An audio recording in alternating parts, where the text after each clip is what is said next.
લગભગ 25 મિનિટમાં છે. એ આશીર્વાદમાં મોહન સ્વામી મહારાજ કેવું બોલ્યા, એમાંથી એક કોટેશન એવું છે કે આપણી આખી જિંદગી છે એ માળા પ્રદક્ષિણાને દંડવતમાં પૂરી થાય છે. શું એટલે આ વાત છે એ કોઈ બી સત્સંગીની છે જ નહીં. આ જેટલા તમે અહીંયા બધા બેઠા છો ને એની જ વાત છે, બહારની કોઈની વાત જ નથી. આ મોહન સ્વામી મહારાજ કે આપણી આખી જિંદગી માળા પ્રદક્ષિણાને દંડવતમાં પૂરી થાય છે. અને પછી બોલ્યા મોહન સ્વામી મહારાજ કે કરવાનું તો બાકી રહી જાય છે.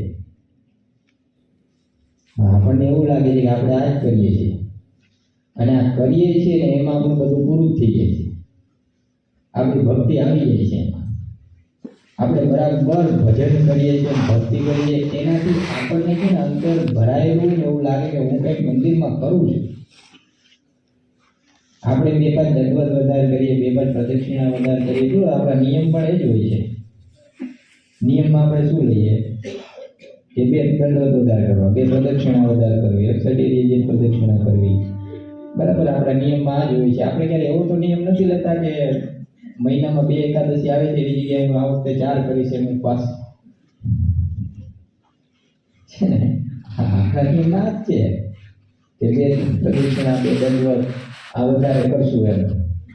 અને આપણને એવું લાગે છે કે આપણી ભક્તિ બરાબર છે, બરાબર કરું છું. અને મોહન સ્વામી મહારાજ આ ભાગને શું ગણાવે છે કે કરવાનું તો બાકી રહી જાય છે. આ કરીએ છીએ, શું કરીએ છીએ? અમને એમ જ હતું કે આપણે કરીએ છીએ આ બધું બરાબર કરીએ છીએ. અને મોહન સ્વામી મહારાજ એક ક્લાસ લે ને એ ક્લાસને સમજવા માટે જિંદગી પૂરી થઈ જાય એવું છે. એ મોહન સ્વામી મહારાજ એક ક્લાસ લે ને તો અધ્યાત્મ માર્ગમાં એને સમજવા માટે ને કરવા માટે આપણી જિંદગી પૂરી થઈ જાય. મોહન સ્વામી મહારાજ કરવાનું બાકી રહી જાય. હવે કરવાનું શું બાકી રહી જાય છે એ પાછા સંદર્ભમાં આવીએ. મોહન સ્વામી મહારાજે કહ્યું, મોહન સ્વામી મહારાજે કે પ્રગટની કોઈ વાત જ નથી કરતું. આ પ્રગટની વાત માટેના અક્ષરબ્રહ્મ સત્રમાં લગભગ 3 દિવસ હતા. તમે પરિવાર જોજો, એમાં એક હરિભક્ત પ્રત્યેનું વાત્સલ્ય એવો એક દિવસ હતો, વાત્સલ્ય. બીજો એવો દિવસ હતો કે અંતકાળે ભગવાન તેડવા આવે. કદાચ જો બધાએ અક્ષરબ્રહ્મ સત્ર જોયું હોય તો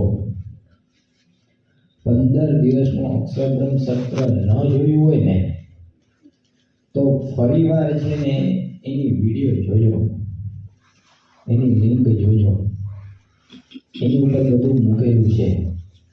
પણ આ તો ખાસ જોજો, સમય કાઢીને જોજો. કારણ કે જીવનનો સૌથી અગત્યનો ભાગ છે ને એ આ છે. સાધનાનો મોટા ભાગનો ભાગ છે ને એ આ છે. બીજું બધું કરીએ છીએ પણ જ્યારે ભગવાન પ્રગટ હોય છે એને સમજવા ને અઘરા તો હોય જ છે, પણ આપણે ક્યારેય સમજવાનો પ્રયત્ન નથી કરતા કે મને મળ્યા એ છે ભગવાન પ્રગટ છે. આ મોહન સ્વામી મહારાજ કોઈ સામાન્ય પુરુષ નથી. ભગવાનની વાત આપણે કરીએ છીએ પણ જ્યારે પૈસાની વાત આવે ને ત્યારે ભગવાનને ભૂલી જઈએ છીએ. પૈસાની વાત જ્યારે આવે છે ત્યારે ભગવાનને ભૂલી જઈએ છીએ. મોહન સ્વામી મહારાજે 2 શબ્દ આપ્યા. એ શબ્દ પહેલા વર્ષે મોહન સ્વામી મહારાજે એવો આપેલો કે આપણને જે ભગવાન મળ્યા છે ને એની પ્રાપ્તિનો વિચાર કરવો, અને એ પ્રાપ્તિનો વિચાર પૂજામાં કરવો એવી આજ્ઞા કરેલી. બરાબર છે? ખ્યાલ છે? ભૂલી ગયા? આમ એટલી બધી આજ્ઞા થતી હોય છે ને, એટલી બધી આજ્ઞા હોય છે, એમાં કઈ આજ્ઞા પાડવી ને કઈ ન પાડવી, કેટલી યાદ રાખવી આપણે. પણ મોહન સ્વામી મહારાજે કીધું પૂજામાં રોજ પ્રાપ્તિનો વિચાર કરો. પૂજાના શેડ્યુલમાં આપણે ઉમેરવાનું જ હોય છે. મોહન સ્વામી મહારાજે આપણને મંત્ર આપ્યો કે 5 વખત બોલવો. કયો મંત્ર આપેલો? અક્ષરમ અહમ પુરુષોત્તમ દાસોસ્મિ. આ મંત્ર આપ્યો. મોહન સ્વામી મહારાજે કહ્યું કે 15 મિનિટ પ્રાપ્તિનો વિચાર કરો. આપણને બધાને ખબર છે કે વ્યવહારિક કામમાં આપણે સમય કાઢતા નથી. તો આપણે એવું કરવું જોઈએ કે પૂજાના સમયમાં જ આપણે પ્રાપ્તિનો વિચાર કરવો જોઈએ. ભલે પૂજા થોડી લાંબી થાય, પણ એ વખતે થઈ જાય પછી આખો દિવસ આપણે ટાઈમ નથી કાઢતા.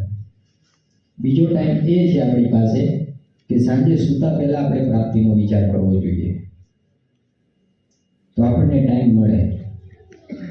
તો મારે તો કહેવાનું એ હતું કે પ્રાપ્તિનો વિચાર છે મહંત સ્વામી મહારાજે આપ્યો કે આપણને ભગવાનને સંતની પ્રાપ્તિ થઈ છે, કોઈ સામાન્ય પ્રાપ્તિ નથી થઈ. આપણે ક્યારે એનો વિચાર નથી કરતા, એટલે કાયમ માટે છે આપણે રડિયા જ કરીએ છીએ. રડિયા કરીએ એટલે શું? એક ભાઈ છે બજારમાં 100 રૂપિયા લઈને નીકળ્યા, સિક્કા. એમાં એક સિક્કો છે કંઈક રસ્તામાં બજારમાં ફર્યા, એમાં પડી ગયો. ઘરે આવીને સિક્કા ગણ્યા તો 99 જ થયા. અને મારો 1 રૂપિયો કે પડી ગયો.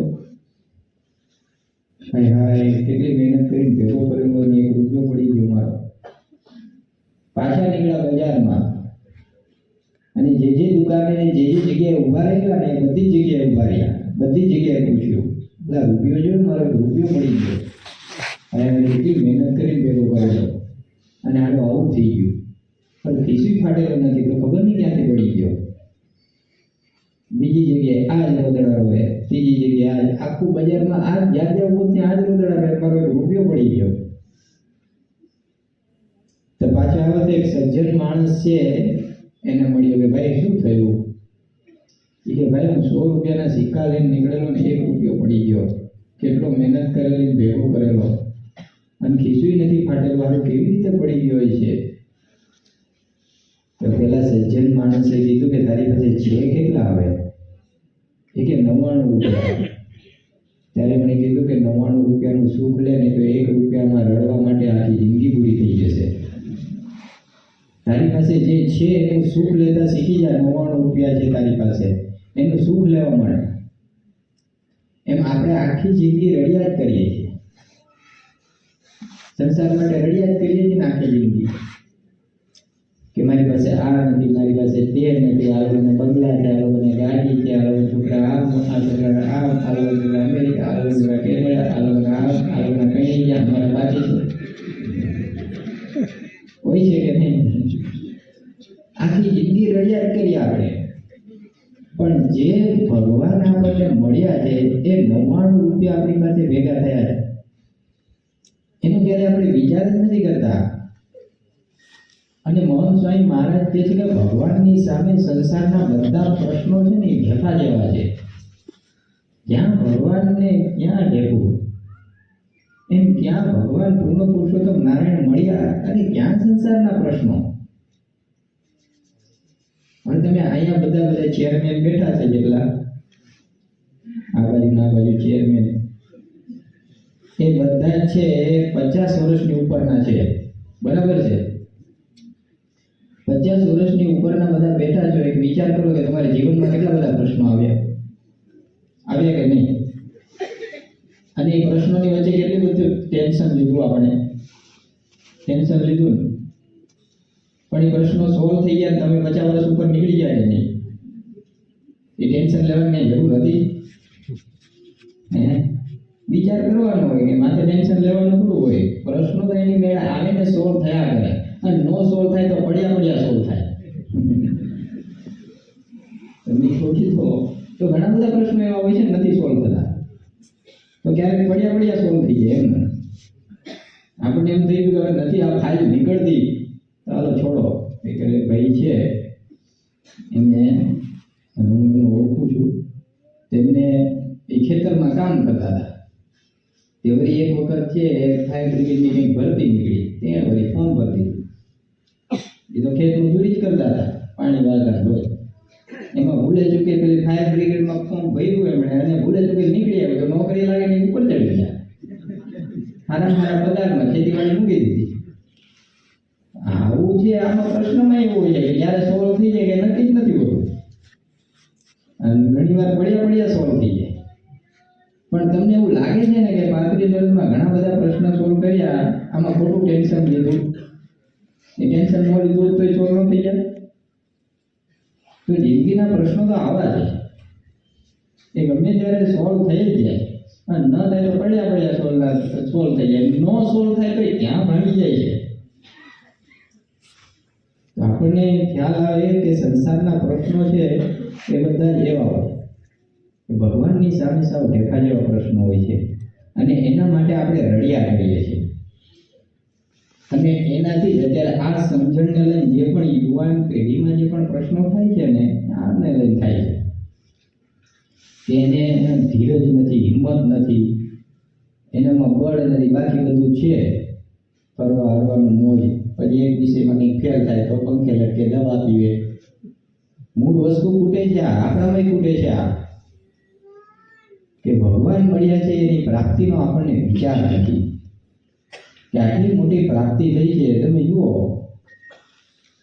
હવે હરિભક્ત ભાવનગરના અને આફ્રિકા ગયેલા, અને આફ્રિકામાં છે ઈડી અમીનના સમયમાં, અને ઈડી અમીનને બધાને બહાર કાઢ્યા આફ્રિકાથી એ ટાઈમમાં, અને એ આવ્યા પાછા.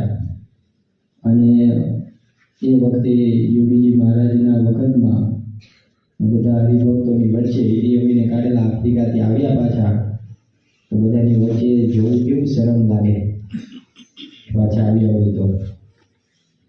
પણ એ સત્સંગ સભામાં ગયા અને બધા એને પૂછે કે તમે ત્યાંથી બધા એને કાઢ્યા તો તમે તમારું બધું લઈ લીધું અને તમે હાથે પગે તેને આવ્યા?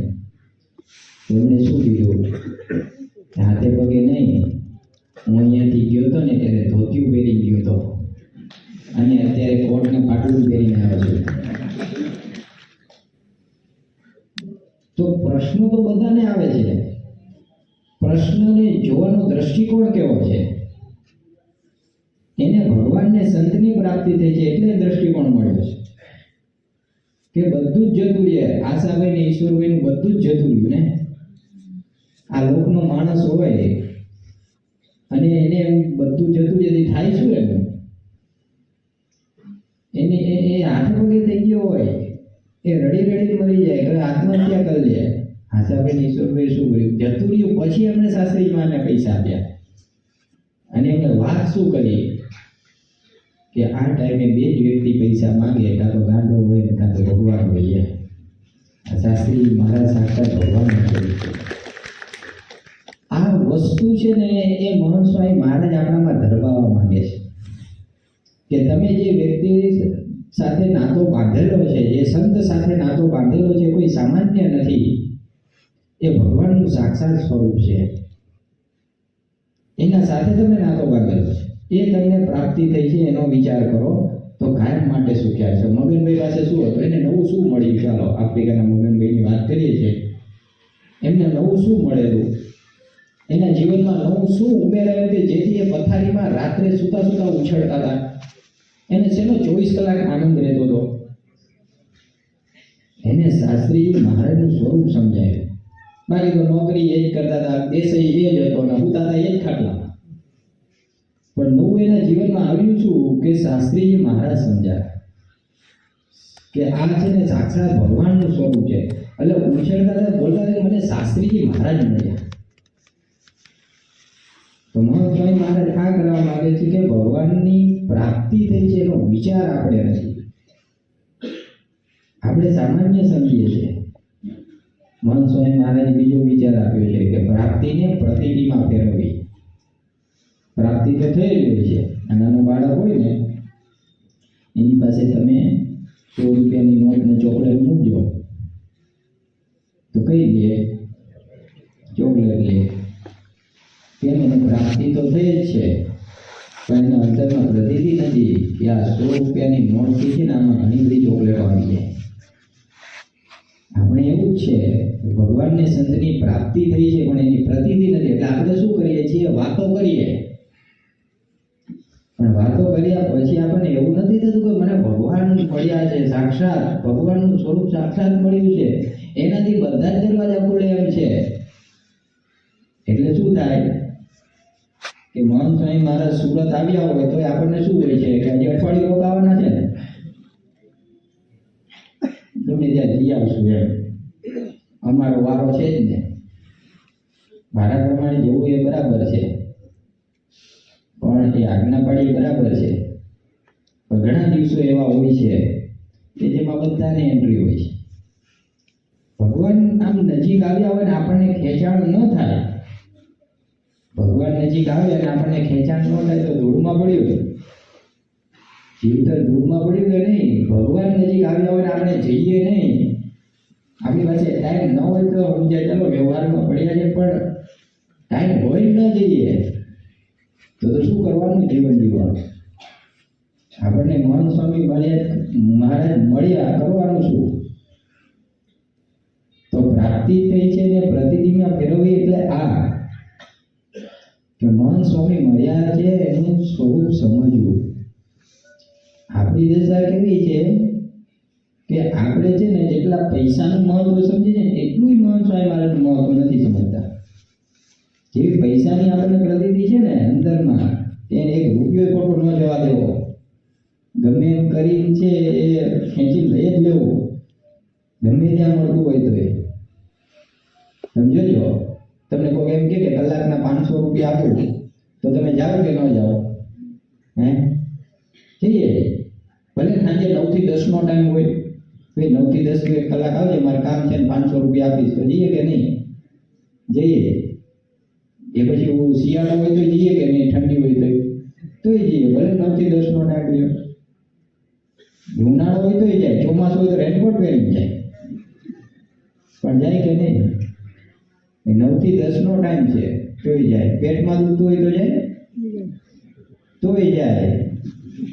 ભલે તમે ના પાડો, 9 થી 10 નો ટાઈમ 1 કલાક જાય. માથું દુખતું હોય તોય જાય. અરે સોસાયટીમાં કોઈના લગ્ન હોય તો મોઢું બતાવી જતો છે, પણ જાય જ. પણ એ જ 9 થી 10 ના ટાઈમમાં આપણને એમ કે હવે સભા છે, આજે થોડીક મોડી કરવાની છે, 9 થી 10 અઠવાડિયે એક વખત, આપણે જઈએ કે નહીં? આ લોકો આયોજન વાળાને ખબર નથી પડતી. અમારો ઊંઘવાનો ટાઈમ હોય છે ને એ ટાઈમમાં સભા પડે. પેલા બધું બરાબર ચાલતું હતું, હવે બગાડી ગઈ. એટલે કે 500 રૂપિયા જેટલું આ સભાનો મહિમા તમને નથી, જેમાં ભગવાનની સંતની વાત થાય છે. જેટલો પૈસાનો મહિમા છે ને એટલો ભગવાનની સંતનો મહિમા નથી. આપણે ગયા વખતે મારે ખ્યાલથી સભા કરવા આવ્યા ત્યારે દ્રષ્ટાંત આપેલું કે સભા પૂરી થાય પછી બધાને મૂર્તિ આપવાની હોય, એક એક ભેટમાં મૂર્તિ આપી છે. એક એક ભેટમાં એક મૂર્તિ રામની છે ને એક રાવણની છે. કઈ મૂર્તિ લઈએ? બોલો. રામની લેવાવાળા આંગળી ઊંચી કરો એટલે એટલી આપણે ચડાવી દઈએ. રામની લેવાના ને, પણ એમ કે રાવણની મોનાની છે તો કઈ લઈએ?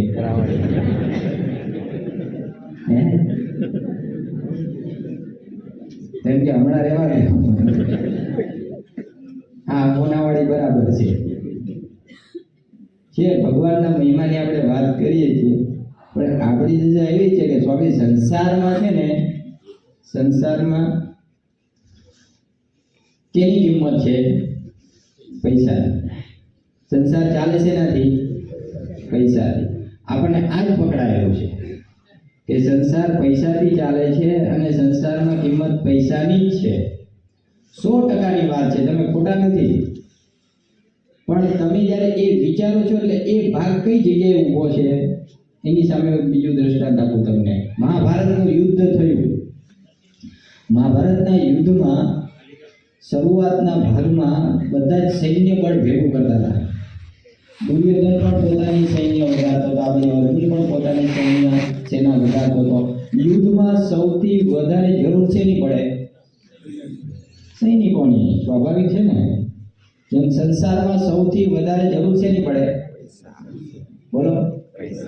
પૈસાની. એમ યુદ્ધમાં શેની વધારે જરૂર પડે? સેનાની.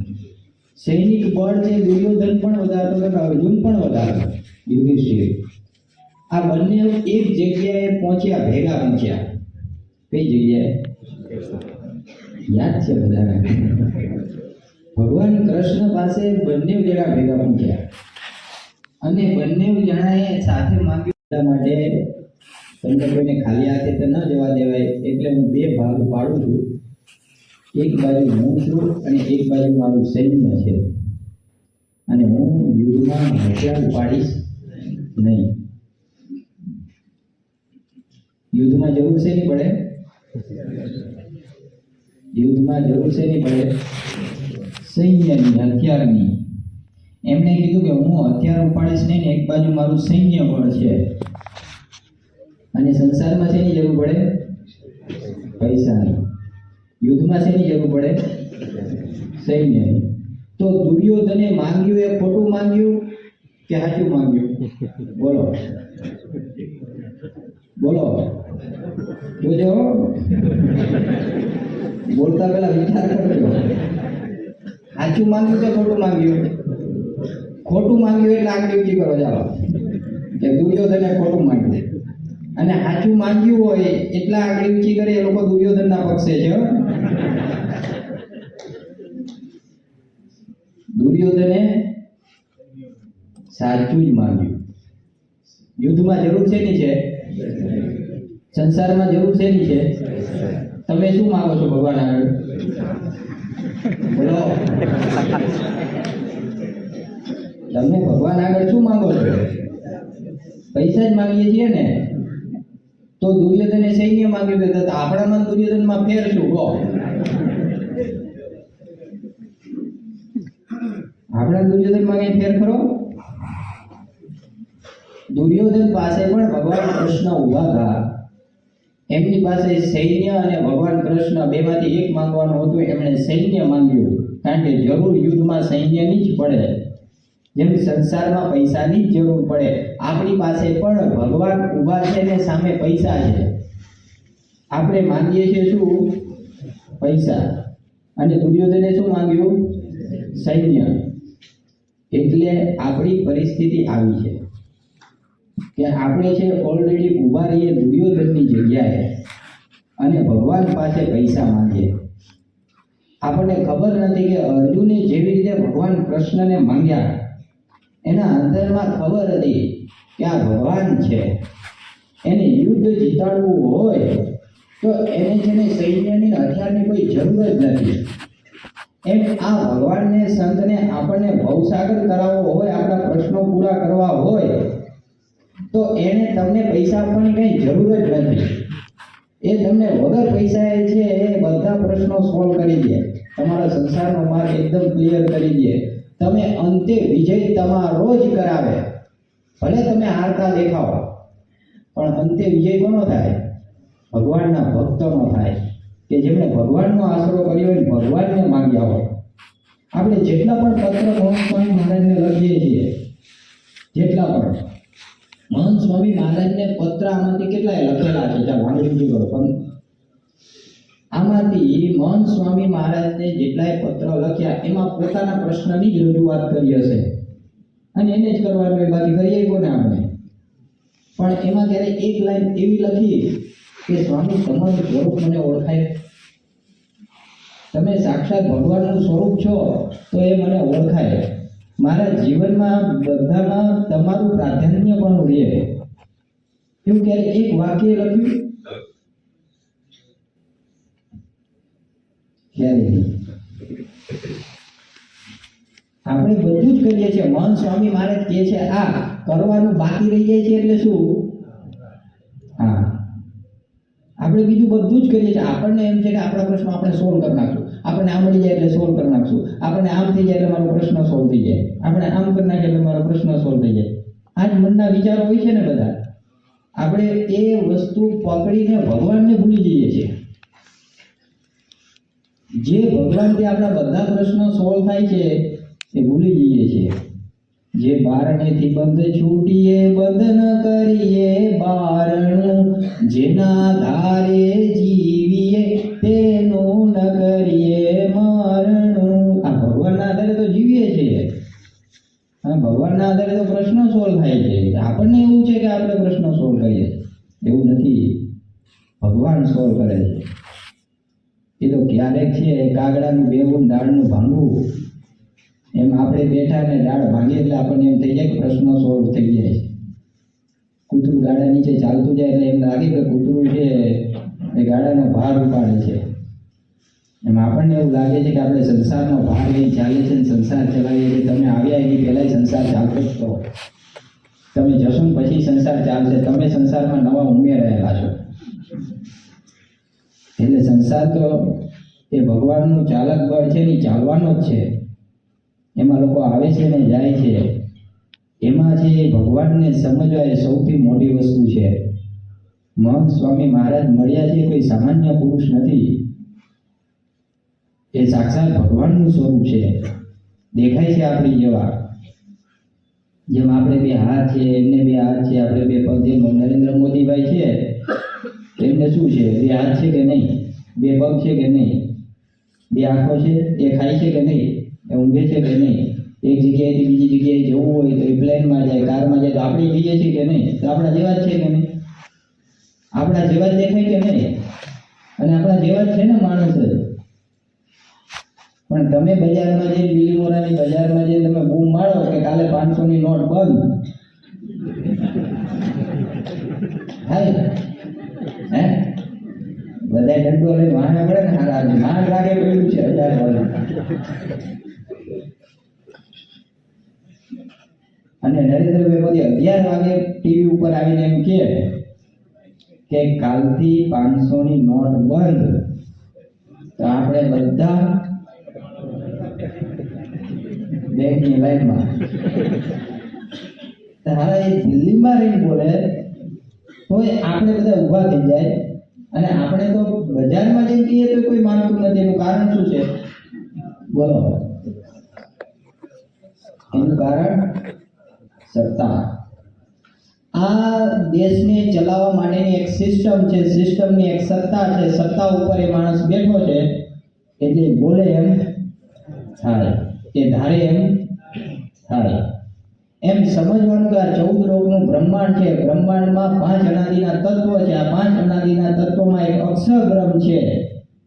એ અક્ષરબ્રહ્મની સત્તા એ અનાદિનું તત્વ છે. સત્તા નથી પણ અનાદિનું તત્વ છે. એ અનાદિના તત્વો ઉપર આ મહંત સ્વામી મહારાજ બેઠેલા છે.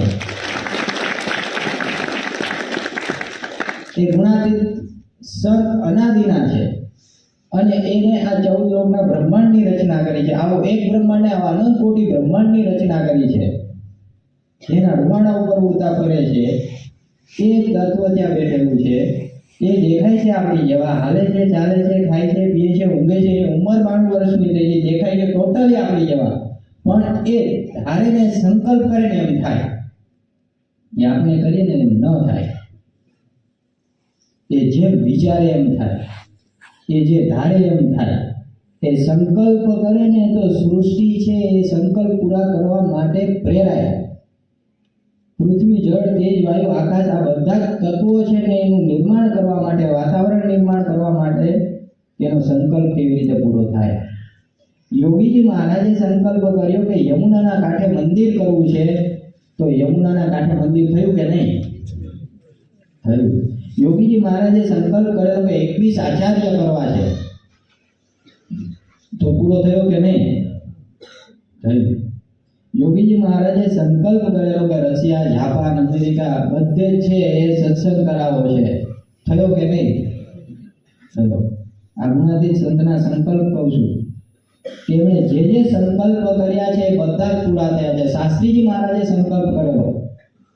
શાસ્ત્રીજી મહારાજ કે ભલે આજે આ સંસ્થા નાની છે પણ હું જોઉં છું કે આ બે સંસ્થાઓ, એ વખતે બે મોટી સંસ્થાઓ ગણાતી, અમદાવાદ અને વડોદરા, આ બે સંસ્થાઓ કરતા પણ આ બે સંસ્થા એ પ્રતિષ્ઠામાં અને કીર્તિમાં બે કરતા આગળ છે. આજે આપણને દેખાય છે કે નહીં? તો આ ગુણાતીતના સંકલ્પો છે એ પૂરા થાય ને યશ ન થાય એવું બને જ નહીં. તમે એના સંકલ્પમાં ભળો કે ન ભળો. યોગીજી મહારાજે સંકલ્પ કરેલો કે 700 સંતો પ્રમુખ સ્વામી મહારાજના હસ્તે પૂર્ણ થશે. અને 700 સંતો થયા કે નહીં? થયા. એમને જેટલા સંકલ્પો કર્યા છે ને એ બધા જ પૂરા થયા છે. એમાં યોગીજી મહારાજે એક સંકલ્પ એવો પણ કરેલો કે 500 વર્ષમાં એક પણ ખૂણો બાકી નહીં રહે કે જ્યાં સ્વામિનારાયણનું ભજન નહીં થતું હોય. તો તો આ સંકલ્પ પૂરો થશે કે નહીં? થશે જ. આટલા સંકલ્પો પૂરા થયા છે તો આ સંકલ્પ પણ પૂરો થશે જ. યોગીજી મહારાજનો સંકલ્પ જેમ પ્રમુખ સ્વામી મહારાજનો સંકલ્પ, રોબિન્સનનું અક્ષરધામ થયું પ્રમુખ સ્વામી મહારાજનો સંકલ્પ, દિલ્હીનું અક્ષરધામ થયું પ્રમુખ સ્વામી મહારાજનો સંકલ્પ. પ્રમુખ સ્વામી દિલ્હી અક્ષરધામ થયું ને વખતે પ્રમુખ સ્વામી મહારાજને બધા સંતોએ કહ્યું કે બાપા તમારા સંકલ્પ આટલું મોટું અક્ષરધામ થયું. સ્વામી કે આપણો સંકલ્પ જ ક્યાં છે? યોગી બાપાનો સંકલ્પ. પ્રમુખ સ્વામી મહારાજને કહ્યું યોગી બાપાનો સંકલ્પ એવો હતો કે યમુનાના કાંઠે મંદિર કરવું છે. એ મંદિર તો થઈ ગયું છે, મંદિર તો છે ત્યાં 3 શિખરનું. યોગી બાપાનો સંકલ્પ પણ અક્ષરધામનો સંકલ્પ છે ને એ તમારો છે. પ્રમુખ સ્વામી મહારાજના આંખમાં પાણી આવી ગયા હતા. સ્વામીએ કહ્યું કે તમને શું ખબર પડે કે યોગીજી મહારાજના મનમાં કયા મંદિરનો સંકલ્પ છે? એટલે આ ગુણાતીત પુરુષ છે, એને ખબર છે કે યોગીજી મહારાજના મનમાં કયો સંકલ્પ છે. એ ગુણાતીત પુરુષ જ એકબીજાને ઓળખે ને જાણે. એમ પ્રમુખ સ્વામી મહારાજ છે, એમના સંકલ્પો પૂરા થયા છે તો મહાન સ્વામી મહારાજ પણ એ ગુણાતીત પુરુષ છે. તમે વિચાર કરો કે કોઈ વ્યક્તિ આ લોકનો 82 વર્ષની ઉંમરે કોઈ આટલી મોટી સંસ્થાનો કાર્યભાર સંભાળે? કોઈની તાકાત નથી 82 વર્ષની ઉંમરે આટલી મોટી સંસ્થાનો કાર્યભાર સંભાળી શકે. જો સંભાળતા ઉંમર થઈ હોય તો બધે માન્ય છે, પણ સીધું 82 વર્ષની ઉંમરે કાર્યભાર આવે ને એવું કોઈ લઈ આવો. જ્યારે પોતાના દેહની શુદ્ધ નથી હોતી 82 વર્ષની ઉંમરે, પોતાના શરીરની શુદ્ધ નથી હોતી, હું બોલે છે એની શુદ્ધ ન હોય, હું ખાય એની શુદ્ધ ન હોય, ખાટલામાંથી ઊભું થવાની શુદ્ધ ન હોય, 82 વર્ષની ઉંમરે આટલી મોટી સંસ્થાનો કાર્યભાર આવે કરી શકે? મહંત સ્વામી મહારાજે બે સંસ્થાનો કાર્યભાર 82 વર્ષની ઉંમરે સંભાળ્યો. આજે 92 વર્ષની ઉંમર છે, હમણાં જન્મ જયંતિ આવે છે. 92 વર્ષ, 10 વર્ષમાં મહંત સ્વામી મહારાજે 600 થી વધારે મંદિરો કર્યા. આપણને ખબર છે કે આ મંદિર આપણે કેવી રીતે પૂરું કર્યું, બરાબર ને ગુરુભાઈ? એક મંદિર કરવું હોય એટલે બધા ઉમાઈ જઈએ ત્યારે મંદિર પૂરું થાય. આ 92 વર્ષની ઉંમરે 10 વર્ષમાં 600 થી વધારે મંદિરો કરવા એટલે કેટલું માનસિક ભીડો હોય. પણ મહંત સ્વામી મહારાજે ખાલી મંદિરો નથી કર્યા, રોબિન્સન જેવા અક્ષરધામ કર્યા છે. દુબઈમાં છે મંદિર બનાવ્યું છે. આ બાજુ સુરતમાં મોટું અક્ષરધામનું તંત્ર ચાલે છે. હમણાં જબલપુરની પ્રતિષ્ઠા કરી. આ બાજુ અમરેલીમાં છે એ મંદિર, શિખરબદ્ધ મંદિરનું કામ ચાલે છે. આ બાજુ વ્યારામાં શિખરબદ્ધ મંદિરનું કામ ચાલે છે. ઓસ્ટ્રેલિયામાં ખાસ મુહૂર્ત કરીને આવ્યા છે. સંસ્થામાં રોજ તમે પ્રકાશની એપ્લિકેશન જુઓ છો ને, વિડીયો, રોજ સંસ્થામાં કેટલા બધા કાર્યક્રમો થાય છે. આ બધું તંત્ર છે ધમ ચાલ્યા જ કરે છે. અને મહંત સ્વામી મહારાજને જુઓ તો એકદમ નિષ્ઠુર, એને કઈ જ કોઈ કાર્ય, કોઈ ટેન્શન નહીં, એના મોઢા પર કોઈ દેખાય પડે નહીં, એકદમ શાંતિ હોય. કેવી રીતે થાય? ખાલી આપણે આજે રવિ સભા કરી ને, આ રવિ સભામાં એક રસોડું કરવા માટે આપ્યું તો ટેન્શન હોય કે કેટલા માણસનું કરવાનું, કેટલા જણ છે, શું છે. એ પૂરું થાય ત્યારે પેલો ખુરશી નાખીને બે હાથ પૂરું થયું એમ. અને આટલું મોટું તંત્ર ચાલતું હોય અને 92 વર્ષની ઉંમર અને છતાંય કોઈ ટેન્શન નહીં. એનું કારણ શું છે? કારણ એટલું જ છે કે એમણે છે ને આવા અનંત કોટી બ્રહ્માંડનું સંચાલન કરે, એને આ એક તંત્રમાં કાંઈ ફેર પડે નહીં. કાન ખજૂરાનો એક પગ ભાંગે તો કંઈ ફેર પડે? એમ આટલા બધા તંત્ર, આટલા અનંત કોટી બ્રહ્માંડનું તંત્ર જે ચલાવતા હોય એને આટલું તંત્ર તો કેવું લાગે? સામાન્ય લાગે. કારણ કે એ સત્તા છે, અક્ષર બ્રહ્મની સત્તા છે, ગુણાતીત પુરુષોમાં ભગવાન સાંગોપાંગ રહેલા છે, એટલા માટે આ કાર્ય કરી શકે છે. એના માટે સમજાવવા માટે 3 દિવસ ફાળવેલા. એ ભગવાનને એ સંત એ આપણા કાગળનો જવાબ આપે છે, આપણા પ્રશ્નોનો જવાબ આપે છે. એ સત્તા ઉપર બેઠેલા માણસ આપણા પત્રનો જવાબ આપે છે. તમે વિચાર કરજો, આપણો ડાયરેક્ટ કોન્ટેક્ટ છે ભગવાન સાથે. આપણે કોઈ પણ પ્રશ્ન થાય તો એમને લખી અને આપણે મોકલીને આપણને જવાબ આપે. અને એના જેવું સોલ્યુશન પણ કોણ આપી શકે? પ્રશ્નનો, એ આપણને જવાબ આપે છે. એ આપણા ઘરોમાં પધરામણી કરે, એ આપણે સમયા ઉત્સવ કરીને આપણને બોલાવે, એ આપણા દર્શનની ઝંખના એ છે આપણા ચરણની રજ માથે ચડાવે. શ્યાં લોકો આવો દુનિયામાં લઈ આવો. એ આપણને ભક્ત માને છે, સામાન્ય નથી માનતા. એ આપણને બધાને દિવ્ય માને છે કે આ બધા અક્ષરધામના મુક્તો છે. હવે અક્ષરધામની સીટ ઉપર બેસીને જુએ છે અને આપણે અહીંયા બેસી જોઈએ છે, આ મારા બેટા હારા આવવાના છે. અને ત્યાંથી જુએ છે કે આ બધા અક્ષરધામના મુક્તો છે, આ બધા દિવ્ય છે. એ આપણને શીખવાડે છે કે આ બધાને દિવ્ય સમજો. એ આપણને ત્યાં લઈ જવા માંગે છે. તો આ ભગવાનને સંત આપણને મળ્યા છે, કોઈ સામાન્ય પુરુષ ન સમજવા. મહંત સ્વામી મહારાજ છે ગુણાતીત પુરુષ છે, એમાં ભગવાન સાગોબા રહેલા છે. એને લઈને આ તંત્ર ચાલે છે ને એને લઈને કાર્ય થાય છે. મહંત સ્વામી મહારાજે સુંદર વાત, આપણો સમય હતો અને સમયમાં બીજા સંપ્રદાયના, સ્વામિનારાયણ સંપ્રદાયના બીજા પાટાના કેટલાક સંતો આવેલા અને એ વખતે એમણે આખો સમયાનું નગરને બધું જોયું. પછી સંતો સાથે મીટિંગ કરી અને બધી વાત કરી કે રસોડું કેવી રીતે ચાલે, આ પ્રદર્શન કેવી રીતે ચાલે છે, બધું તંત્રની સિસ્ટમ કેવી રીતે ચાલે છે, એની બધી વાત કરી. વાત કર્યા પછી એમણે પૂછ્યું કે તમારું આખું આયોજન હોય એની ફાઇલ આપી શકો તમે? સંતોએ કીધું વાંધો નહીં, ફાઇલ આપી. એ કે અમે લઈ જઈએ? કંઈ વાંધો નહીં, લઈ જાઓ. ફાઇલ આપી એમને અને લઈ ગયા. એ વખતે મહંત સ્વામી મહારાજ સદગુરુ પદે હતા અને સંતોએ બધાએ વાત કરી કે સ્વામી આપણી બધી સિસ્ટમ જોઈ, આપણું બધું આયોજન જોયું, આયોજનની ફાઇલ લઈ ગયા અને હવે એ આપણા જેવો જ ઉત્સવ કરશે, આપણા જેવો ઉત્સવ કરશે.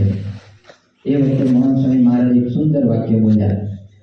મહંત સ્વામી મહારાજ કે ભલે બધું લઈ ગયા પણ પ્રમુખ સ્વામી મહારાજ ક્યાંથી લઈ આવશે? આજે દુનિયામાં ભલે બધી સંસ્થાઓ રહે, કદાચ સારામાં સારું મેનેજમેન્ટ કરશે, કદાચ સારામાં સારી પ્રવૃત્તિ કરશે, કદાચ સારામાં સારું આયોજન કરશે, એ બધું જ કરશે, પણ મહંત સ્વામી મહારાજ ક્યાંથી લઈ આવશે? જે આપણી પાસે છે ખજાનો એ ક્યાંથી લઈ આવશે? જે આપણી પાસે ગુણાતીત પુરુષ છે, જે આપણી પાસે ભગવાનનું સાક્ષાત સ્વરૂપ છે, એ ક્યાંથી લઈ આવશે? બાર આયોજનો થાય છે, ઇવેન્ટના આયોજનો થાય છે, બાર સારા ઇવેન્ટના આયોજનો થતા હોય છે. લૌકિક દ્રષ્ટિએ અધ્યાત્મમાં પણ ઘણી બધી ઇવેન્ટોના આયોજન થતા હોય છે, પણ મહંત સ્વામી મહારાજ ક્યાંથી લઈ આવશે? આયોજનો થાય એટલે પૂરું થઈ જાય છે. આપણી જેવું નથી. આપણે આજે જે સત્સંગ લીલો પલ્લવ દેખાય છે ને, એ સત્સંગ લીલો પલ્લવ એટલા માટે દેખાય છે કે ભગવાન સાક્ષાત પ્રગટ છે. લોકો બાર ઇવેન્ટ કરીને છૂટા થઈ જતા હોય છે, આપણે તો રોજ ઇવેન્ટ થતી હોય છે. અને રોજ ઇવેન્ટ એટલા માટે થાય કે ભગવાન આપણને મળ્યા છે, ભગવાનનું સાક્ષાત સ્વરૂપ આપણને મળ્યા છે, એવા ગુરુ મળ્યા છે એટલા માટે. અને આપણને છે મહંત સ્વામી મહારાજે બાળકે આણંદમાં પ્રશ્ન પૂછ્યો કે સ્વામી તમારામાં એવું શું છે કે આ સવારમાં રોજ વહેલા ઉઠી અને હજારો માણસ આવી જાય છે?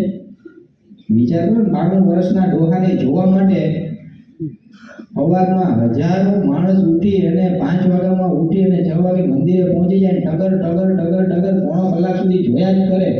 તો ગુરુ કાંઈ ન બોલે, શિષ્યો કાંઈ ન બોલે અને પોણો કલાક બધી જોવાનું જ હોય. અને જોયા પછી પૂરું થાય ને પછી ઊભા થઈ જાય ત્યારે શું કે બહુ મજા આવી જાય. મજા શું આવી? મેં વાત તો કરી ને. એ વાત શેની થાય છે? એમાં ભગવાન રહેલા છે એની. બાળકે આ પ્રશ્ન પૂછ્યો કે રોજ આટલા બધા આવે છે, તમારામાં છે શું એવું કે રોજ આટલા બધા આવી જાય છે? મહંત સ્વામી મહારાજે શું કહ્યું? ભગવાન રાખ્યા છે. શું કે ઈશારો કરી મહંત સ્વામી મહારાજે કે ભગવાન રાખ્યા છે. તો કહેવાનું શું છે કે આ કોઈ સામાન્ય પુરુષ નથી, ભગવાનનું સાક્ષાત સ્વરૂપ છે મહંત સ્વામી મહારાજ. ભલે ઉંમર 92 વર્ષની થઈ છે, એ તો દેહની ઉંમર છે, બાકી એમાં તો ભગવાન રહેલા છે. એટલે 92 વર્ષની ઉંમરે એને જોવા આપણને ગમે, એની બાજુ આપણને આકર્ષણ થાય. એને એક વખત એ સભામાં આવે એના પછી આપણું બધું તંત્ર ઠપ થઈ જાય, આપણે એમને જ જોયા કરીએ છીએ. એનું કારણ એ છે કે ગુણાતીતાનંદ સ્વામીએ એવું કહ્યું કે આજે તો ચમકનો પહાણ આવ્યો છે કે આખા બ્રહ્માંડના લોઢાને તાણશે. એમ આપણે જ્યારે બેઠા હોય અને મહંત સ્વામી મહારાજ આવે ત્યારે સમજવાનું આ ચમકનો પહાણ આવ્યો એટલે આપણી વૃત્તિઓ ઓટોમેટિક એમાં ચોંટી જાય. તમે વિચાર કરજો કે જ્યારે પૂજામાં દર્શન કરો છો ને તમે પોણો કલાક, એમાં ઘરના સંકલ્પો બંધ થઈ જાય છે, એમાં છે આપણા વ્યવહારના સંકલ્પો બંધ થઈ જાય છે, આપણા બધા વિચારો બંધ થઈ જાય છે. એનું કારણ છે એ ચમકનો પહાણ છે.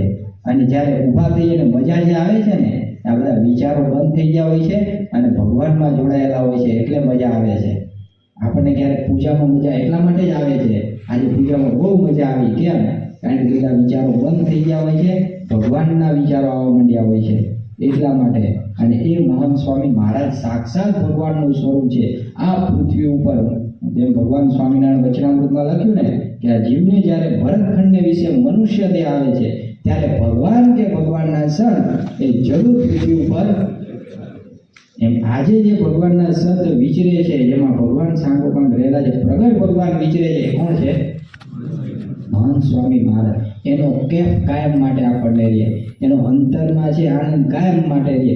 24 કલાક છે એમનો કેફ રહે તો છે આપણે ભગવાનને પામ્યા કહેવાય, મહંત સ્વામી મહારાજને ઓળખ્યા કહેવાય. તો એવી ઓળખાણ આપણને થાય. આપણા જીવમાં પ્રાપ્તિ તો થઈ છે પણ પ્રતિદિનો ઓળકાર આવે, આપણા જીવમાં એવી દ્રઢ પ્રતીતિ થાય. એ જ આજના દિવસે મહારાજ સ્વામીના ચરણોમાં પ્રાર્થના.